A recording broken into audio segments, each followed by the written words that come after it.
আসসালামু আলাইকুম, কেমন আছেন আপনারা? আশা করি সবাই ভালো আছেন। সুন্দর সুন্দর একটা নিউ একটা ভিডিও। আজকে সন্ধ্যার নাস্তা নুডলস রান্না করব, তাই এটা আপনাদেরকে দেখাচ্ছি। এই হচ্ছে পেঁয়াজটা লাল করব, আর এই হচ্ছে আমাদের নুডলস। পেঁয়াজটা লাল হয়ে এসছে, এখন আমরা ডিম দিয়ে দেবো এটার মধ্যে। এই হচ্ছে ডিমটা দিয়ে দিলাম।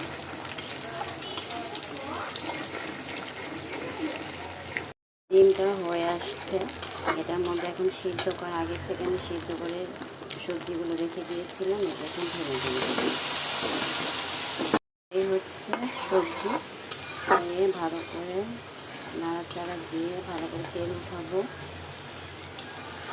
এই 5 মিনিটের মতো। তারপর এটার মধ্যে নুডলসটা ছাড়বো। সবজিটা হয়ে গেছে, এখন এই নুডলসগুলো সব দিয়ে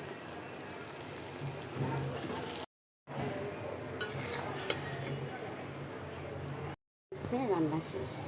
লবণ স্বাদ মতো অবশ্যই দেবেন আপনারা, আর কাঁচামরিচ তো নিজে যত ঝাল খাবেন তত, আমি তো অনেক ঝাল দিয়েছি। এই হচ্ছে আমার নুডলস রান্না। আমার সোনা বাবাটাকে দিয়েছি, ও খাবে।